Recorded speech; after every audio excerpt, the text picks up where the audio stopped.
Gideon's the Conservative MP for Stoke-on-Trent Central, forgive me there, and she joins me now here in the studio. Thank you for joining me this morning here on Sunday Breakfast, MP. That's an absolute pleasure. In the past, you've often defended Boris Johnson. What, for you, changed your mind? It's been a series of things over the last few months. I've defended policies that certainly, I thought were good policies. I think it's about, we've all discussed honesty and integrity, and those are, for me, key pillars of leadership. Having said that, is it a case that he was good enough to win for you, but too bad to lead? No, it absolutely isn't. I think that you see leadership unfold, and he showed great leadership throughout the pandemic in terms of policies, but as we know, I think Partygate sort of kicked it off.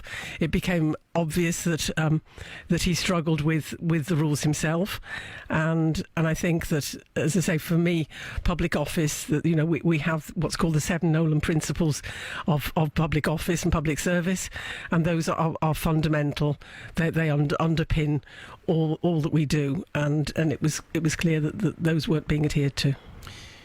You referred to the pandemic, and obviously for him personally it was a very difficult time. Equally, from what I remember, he was also on the verge of becoming a father once again, and certainly went into hospital.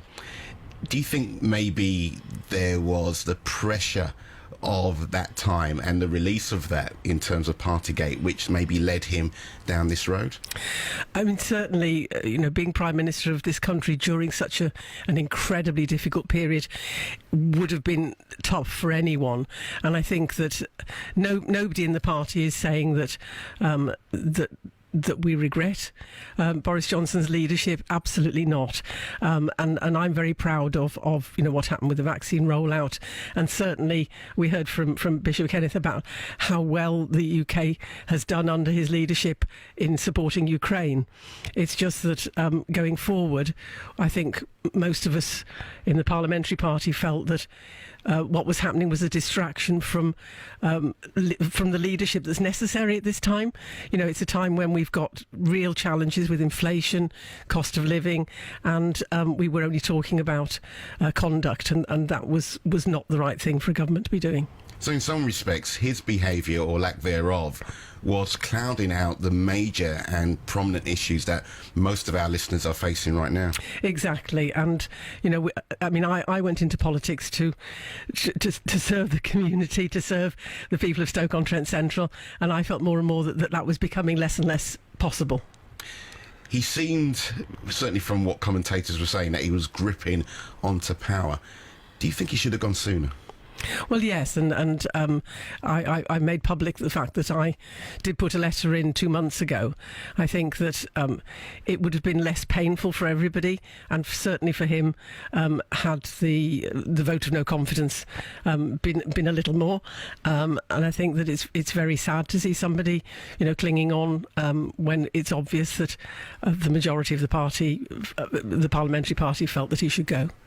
He certainly had a way of connecting with parts of the country which the Conservative Party have been unable to reach. Dare I say, your actual presence here may be due to the fact that he was able to smash the red wall, as it was called. So do you owe him not a debt of gratitude, but some kind of penance in a way?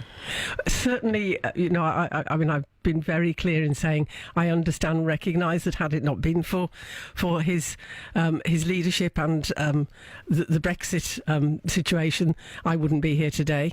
But I think that it's everybody's duty to say that you can't. The party is bigger than any one single person, and we'd reached a point where the good work, the good things that were being done, were being overshadowed by. I get lots of letters from people saying, I can't support you, I can't support the party, whilst that the leader is still there because of his conduct. One phrase which has been ringing around in my mind this week is this: to err is to be human, to forgive is divine. Should Boris Johnson be forgiven by the way he's acted and maybe some of the mistakes he's made? Well, obviously that's the Christian focus. I think those of us who listened to his resignation speech found a lack of self-awareness, and I think to be forgiven you have to show contrition. I'm not sure that he has. That's a very interesting point. Something we may explore a bit more when we speak again. We're going to have a little bit of Duran Duran, and it's called Ordinary World, but it's been an extraordinary week this week. And I'm with Joe Gideon, Stoke-on-Trent Central MP. I'm going to get that right at some point. We're going to be back with Joe after Duran Duran. Rev Geoff, I'm joined by Stoke-on-Trent Central MP Joe Gideon. We've just heard from Duran Duran singing about an ordinary world, and it is an extraordinary world that we're living in now. Joe and I have been speaking about what has taken place over the week, her thoughts and reflections on that. And I'm going to ask Joe now, what kind of Prime Minister does the country need now? And I'm going to say, I'm guessing someone with morals, integrity and maybe faith. You're absolutely right. I think, we face a number of key problems that those qualities are essential for. But it's also somebody that, as far as I'm concerned, represents those conservative values that got us elected. So an understanding of the integrity that we need taking us forward, but a lot of people are saying also low tax base. Well, different taxes, something we all have to face at some point. There are many contenders and candidates. I'm just going to mention some: Rishi Sunak, Liz Truss, Sajid Javid, Nadeem Zadawi, Jeremy Hunt, Suella Braverman, Penny Mordaunt, Tom Tugendhat, Priti Patel, Grant Shapps, Kemi Banderchuk. That is quite a wide and varied field. Which, I'm not going to say which horse are you backing, because then that will just completely twist the question. Who are you backing?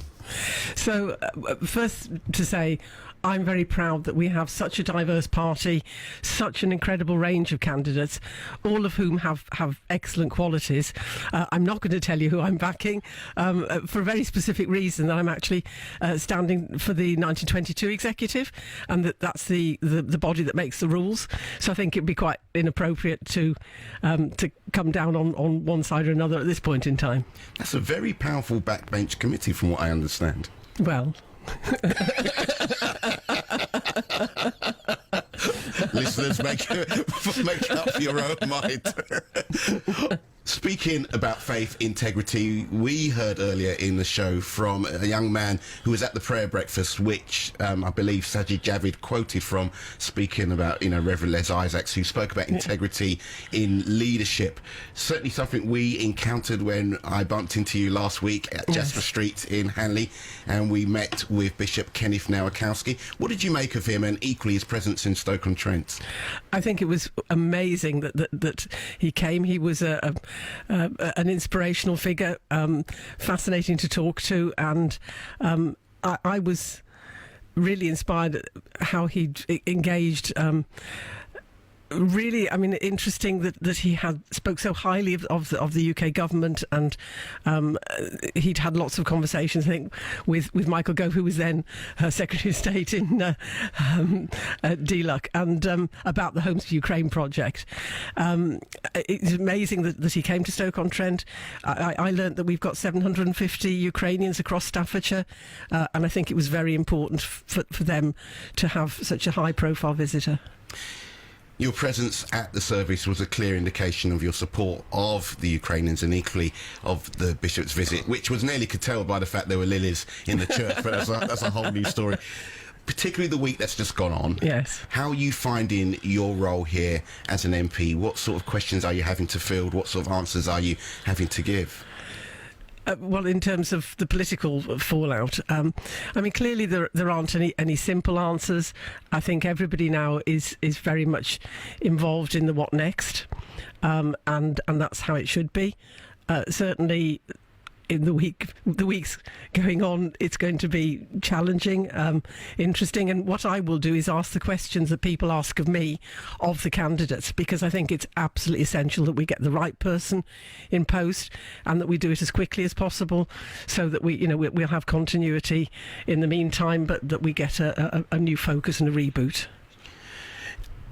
And what sort of questions are people asking you and asking of you that they would want to ask the candidates?